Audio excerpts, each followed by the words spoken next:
문제달인 신혜손입니다. 직업상담사 2급 2020년 1, 2회 통합필기 기출문제 제4과목 노동시장론에 대한 해설 강의 시작합니다.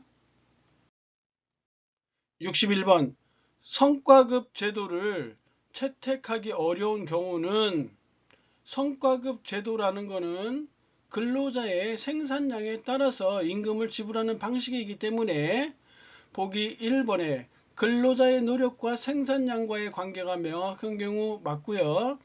보기 4번 생산량이 객관적으로 측정 가능해야 한다. 맞는 거고 3번에 생산물의 질이 일정하다 했는데 근로자가 아무리 많은 생산량을 기록했다 할지라도 그 생산물의 질이 대다수가 불량품이라면 정상적인 생산량이라고 보기 어렵겠죠. 그래서 보기 3번도 맞는 거고 보기 2번에 생산 원가 중에서 노동비용에 대한 통제가 필요하지 않는 경우라고 했는데 생산 원가에서 노동비용에 대한 통제가 있어야지만 원가 계산이 될 수 있으니까 2번이 틀린 문제네요. 62번 노동시장에서 차별로 인해 발생하는 임금격차에 대한 설명으로 틀린 거 보기 1번에 직장 경력의 차이에 따른 인적 자본 축적의 차이로 임금격차 설명할 수 있겠죠? 직장 경력의 차이에 따라서 경력에 따라서 임금격차 나올 수 있으니까 설명할 수 있다. 1번이 틀린 거네요. 2번 경쟁적인 시장 경제에서는 경쟁적이요 고용주의에 의한 차별이 장기간 지속될 수 없겠죠. 보기 3번 소비자의 차별적 선호가 있다면 차별적인 임금격차가 지속될 수 있겠죠. 4번에 정부가 차별적 임금을 지급하도록 강제하는 경우에는 경쟁시장에서도 임금격차가 지속될 수 있다. 맞는 거고요. 1번이 틀렸네요. 63번 임금의 법적 성격에 관한 학설의 하나인 노동대가설로 설명할 수 있는 거 임금의 법적 성격에 대해서는 노동대가설과 그리고 노동력 대가설이라는 게 있는데 노동대가설이라는 거는 임금을 구체적인 노동 제공의 대가로 보는 것이 노동대가설이고 반면에 노동력 대가설은 노동력을 일정 시간 사용자의 지위 감독하에 둔 대가예요. 즉 구체적인 근로재금과는 관련이 없는 대가다. 이게 노동력 대가설이에요. 다시 한번 노동대가설은 임금을 구체적인 노동 제공의 대가로 보는 것이고 노동력 대가설은 구체적인 근로 제공과 관련이 없는 즉 노동력을 일정 시간 사용자의 지위 감독하에 둔 대가로 지불하는 것이 노동력 대가설이다. 그래서 노동대가설로는 직무수당이 해당되어지고 나머지 보기 2, 3, 4번 휴업, 휴직, 가족수당 또 하나 물가수당 같은 거는 노동력 대가설로 설명할 수 있다. 1번이 맞는 내용이고요.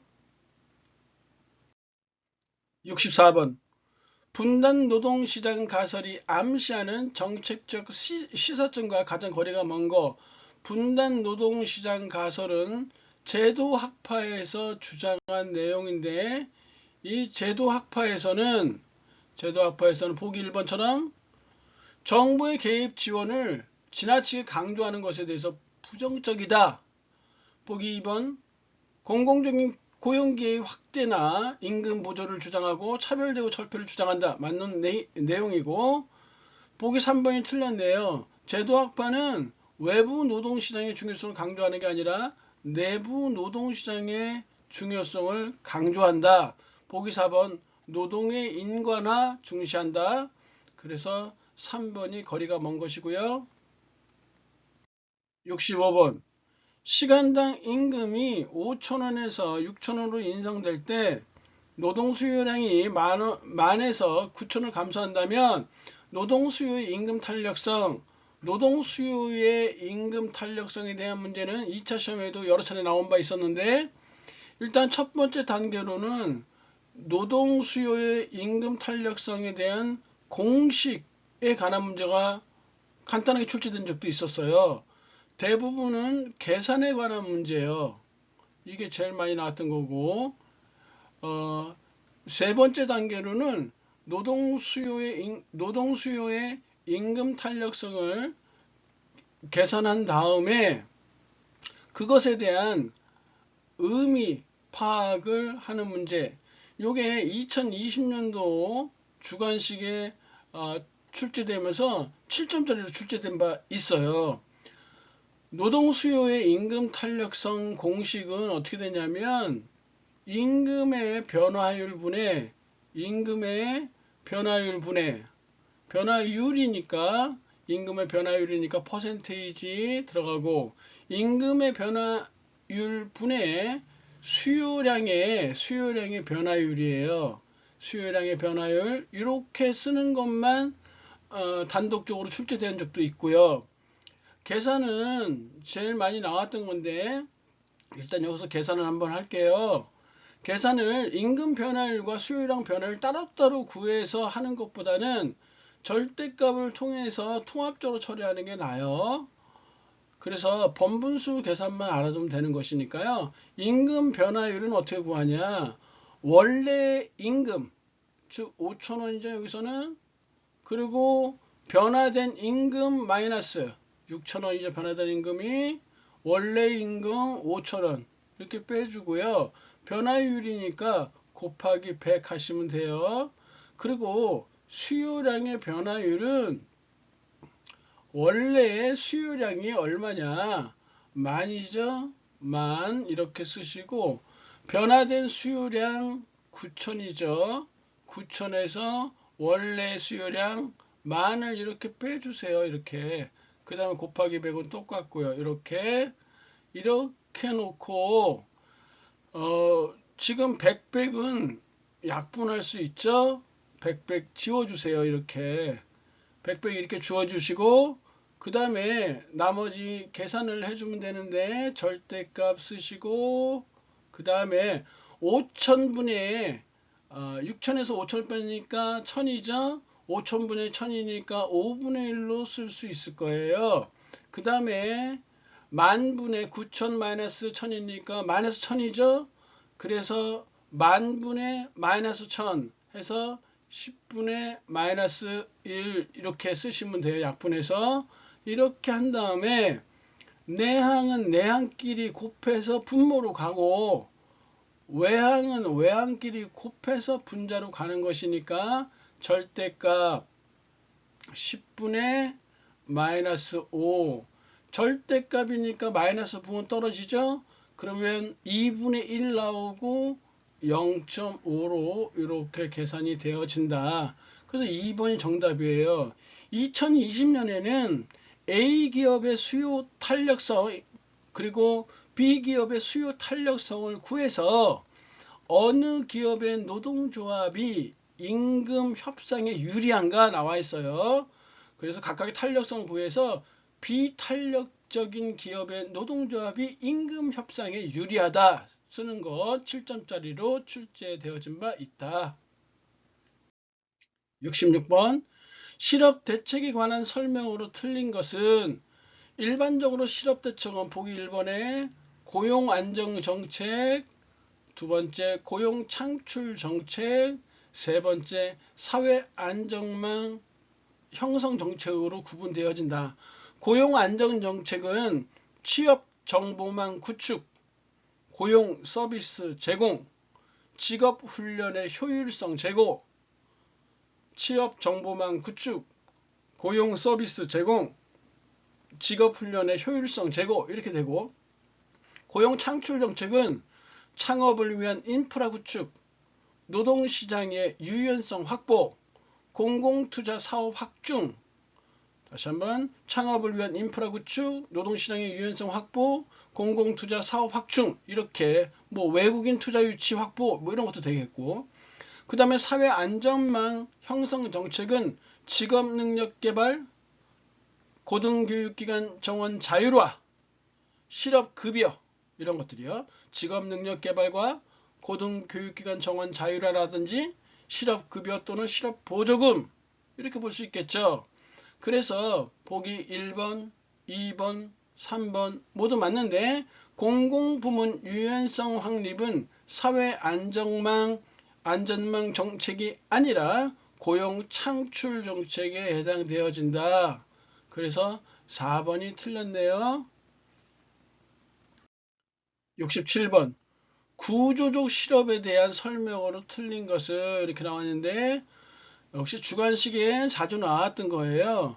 구조적 실업은 원인이 무엇이냐 또는 대책은 어떻게 할 것이냐 라는 식으로 갈라볼 수 있겠는데요. 구조적 실업의 원인은 경제구조 자체의 변화 또는 지역 간 노동력 수급의 불균형 현상으로 발생한다. 경제구조 자체의 변화와 지역 간 노동력 수급의 불균형 현상으로 발생한다. 이게 원인이야. 그럼 대책으로는 무엇이 있느냐?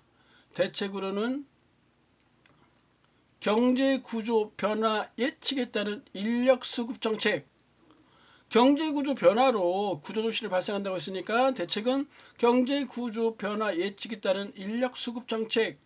두 번째, 전직 관련한 교육과 훈련. 직업을 옮기는 데 대한 교육과 훈련, 전직 관련한 교육 훈련. 세 번째는 지역 이주금 보조. 대책 세 가지. 첫 번째, 경제구조 변화 예측에 따른 인력 수급 정책. 두 번째, 전직 관련한 교육과 훈련. 세 번째, 지역 이주금 보조. 이런 것들이 구조적 실업의 원인과 대책에 해당되어진다.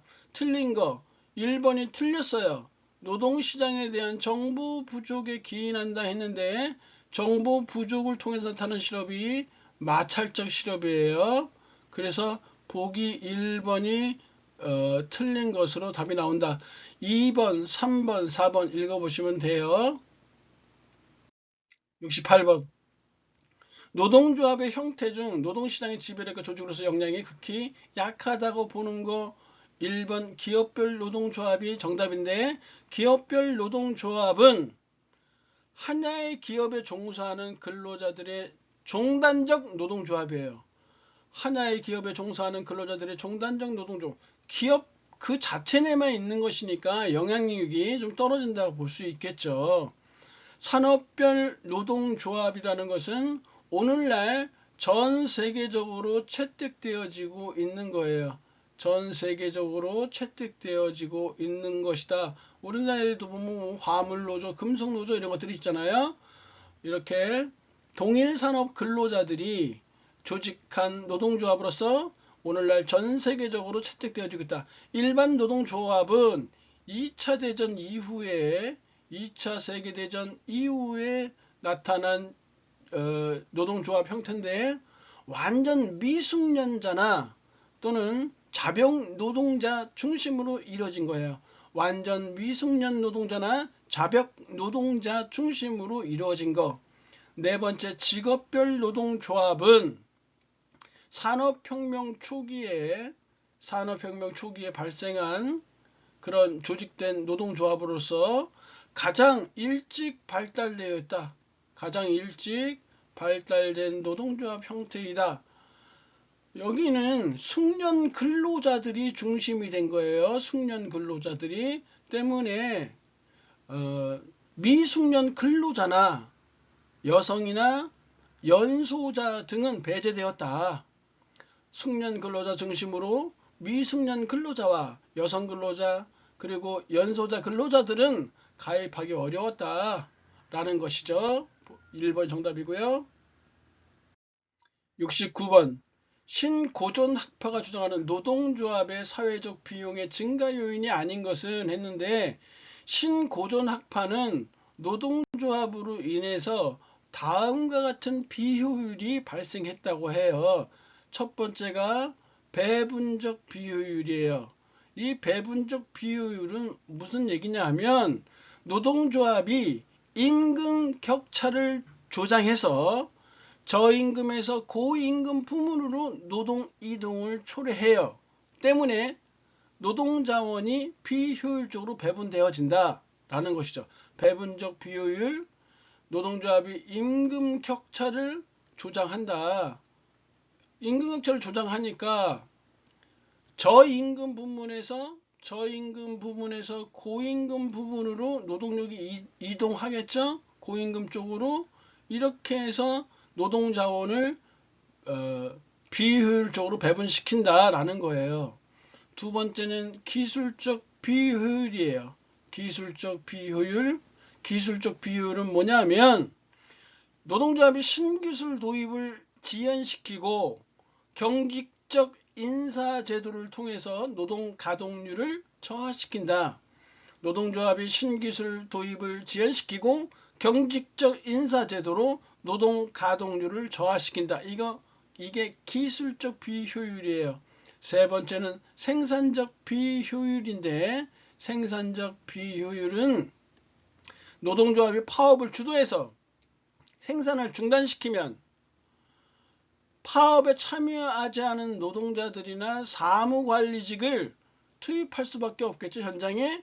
이러면 인력의 소모적 투입이 발생한다 라는 것이 생산적 비효율이에요. 생산적 비효율, 노동조합의 파업 주도, 생산 중단, 그러면 인력의 소모적 투입이 발생한다. 이것이 생산적 비효율이다. 이 세 개를 잘 갖고 계셔야지만 향후 2차 시험 나올 때 대비할 수 있어요. 보기 1, 2, 3번은 맞고 4번이 틀린 되겠네. 구조적 비효율이란 말은 존재하지 않고요. 70번. 노동조합이 노동 공급을 제한함으로써 발생할 수 있는 효과로 옳은 것은 좀 생각을 해봐야 되는 문제인데, 일단 노동시장을 두 개로 나눠 볼게요. 첫 번째는 노동조합이 존재하는 시장이에요. 노동조합이 존재하는 시장에 노동시장은 이렇게 디맨드 곡선, 수요 곡선이 이렇게 있을 것이고, 서플라이 곡선, 공급 곡선이 이렇게 있을 거예요. 이렇게. 그 다음에는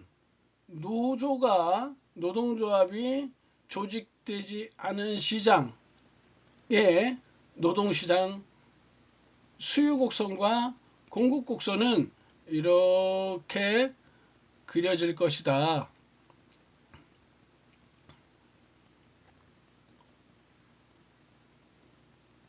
수요 곡선, 공급 곡선이 바뀌었네요. 이렇게 되겠죠. 자, 그런데 노동조합이 노동 공급을 제한했대요. 노동 공급을 제한했대요. 노동 공급을 제한했다는 얘기는 노조가 있는 시장에서 노동 공급을 줄였다는 얘기죠. 이렇게 줄였대요. 그러면 본래 임금은 이렇게 됐는데 임금이 이 자체로서 상승하게 되는 결과를 초래하게 돼요. 노동 공급을 줄였으니까. 보기 1번 보시죠. 노동조합이 조직화된 노동시장의 임금이 하락할 것이다. 아니죠. 상승했잖아요.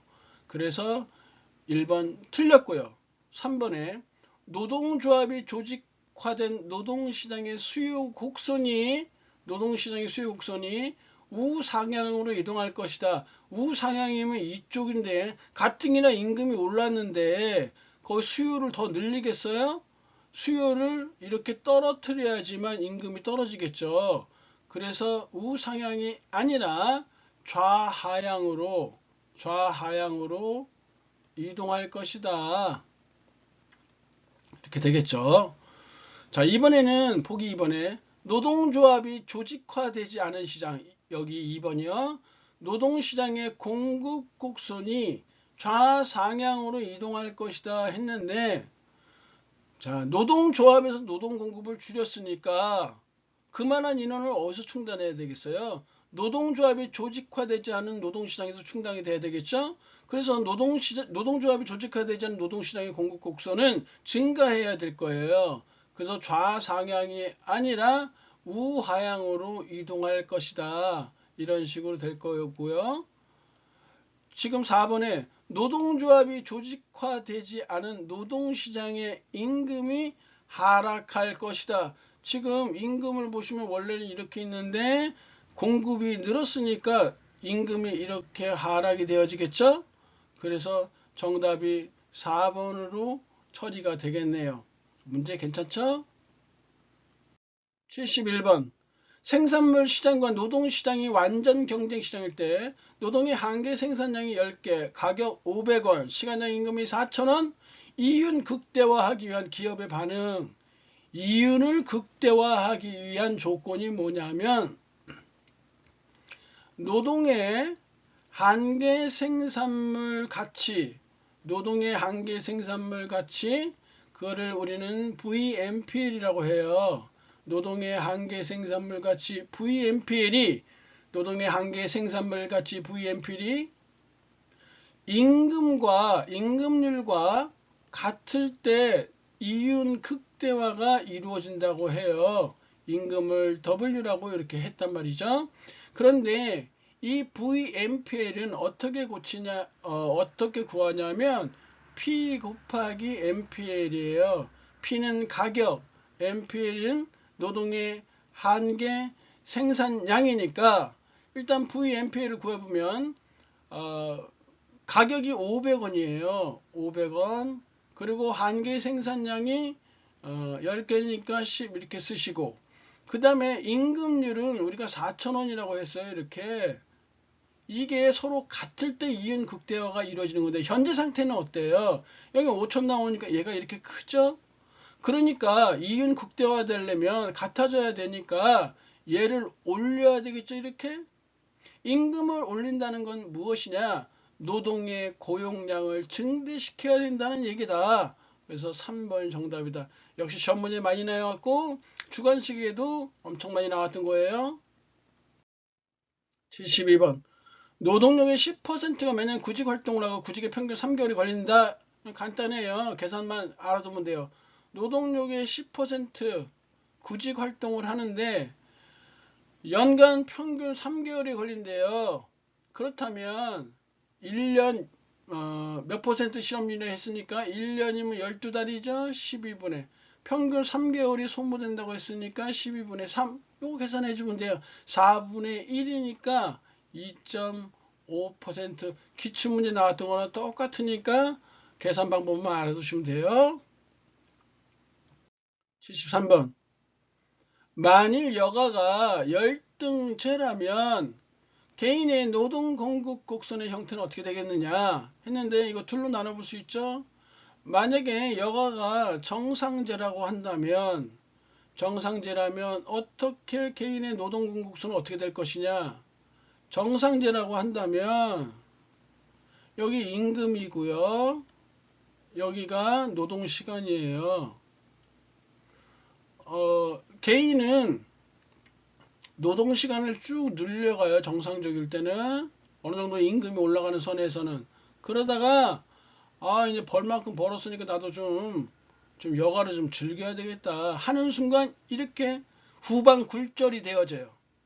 그래서 후반 굴절이 이루어지기 전까지는 노동의 대체 효과가 소득 효과보다 크다 이렇게 얘기를 하고 후반 굴절이 이루어지는 경우에는 소득 효과가 대체 효과보다 크다 이렇게 얘기를 해요.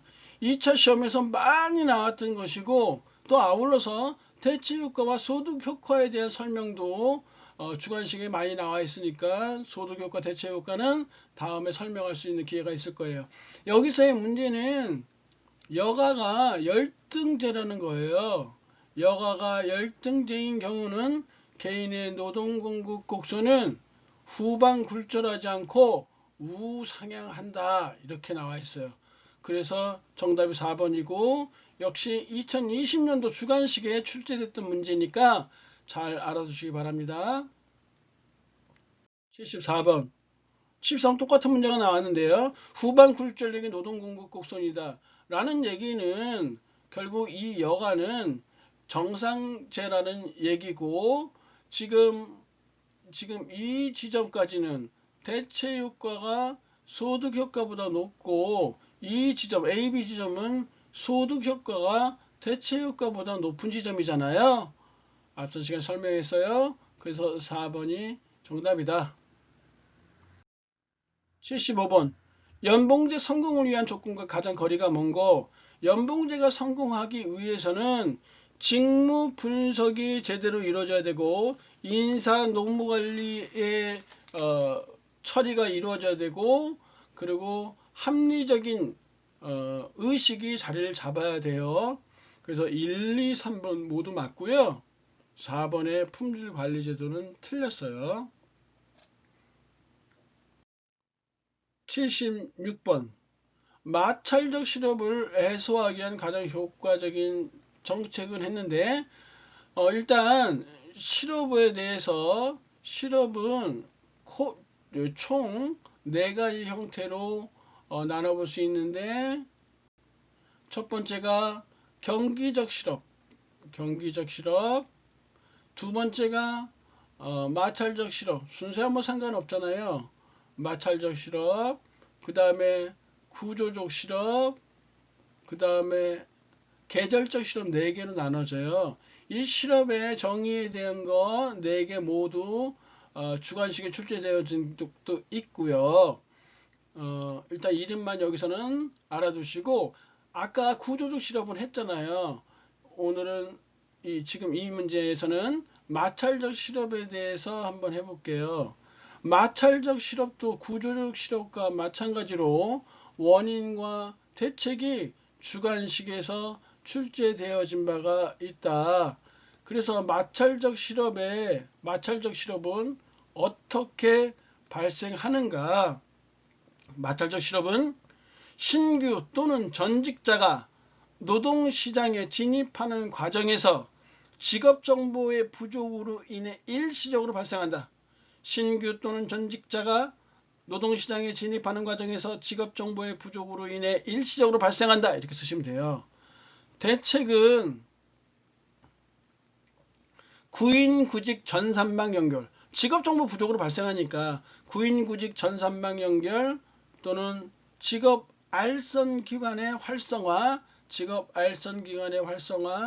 그리고 세 번째는 고용 실태 및 전망에 관한 자료 제공, 구인구직 전산망 연결, 직업 알선기관 활성화, 고용 실태 및 전망에 관한 자료 제공을 통해서 해결할 수 있다. 정답은 4번이네요. 77번. 경제학과 스펜서라는 사람이 나왔는데, 이 스펜서라는 사람은 교육을 많이 받은 사람이 돈을 많이 받잖아요. 근데 그렇다고 해서 교육이 생산성을 높이는 역할을 하는 것이 아니라 처음부터 생산성이 높다는 것을 교육을 통해 보여주는 것이다. 이런 견해를 제시했어요. 이것을 바로 스펜서의 교육의 신호모형 4번 정답이네요. 78번. 노동력의 동질성을 가정하고 있는 이론은, 일단 정답은 1번인데 20년도 2차 주관식 시험 문제에서 내부 노동시장론, 이중 노동시장론, 인적 자본론에 대한 것이 주관식에 출제되어진 바가 있어요. 나중에 설명할 길이 있을 거고요. 여기서는 신고전학파의 이론, 즉 경쟁 노동시장 가설, 신고전학파의 경쟁 노동시장 가설에 대해서 첫 번째, 노동자나 고용주는 시장 임금에 대해서 영향력을 미치지 못한다. 시장 임금에 대해서 고용주나 사용자는 영향력을 미칠 수 없다, 미치지 못한다. 이렇게 보시면 되고요. 두 번째는 노동시장의 진입과 퇴출은 자유롭다. 노동시장에 대한 진입과 퇴출이 자유롭다. 이렇게요. 세 번째는 노사단체가 없고, 노사단체 없어요. 노사단체가 존재하지 않고, 그리고 정부의 임금 규제도 없다. 이렇게 보시면 될 것 같고요. 네 번째, 이 노동자와 고용주는 완전 정보를 갖는다. 완전 정보를 갖는다. 다섯 번째, 직무 성격은 동일하고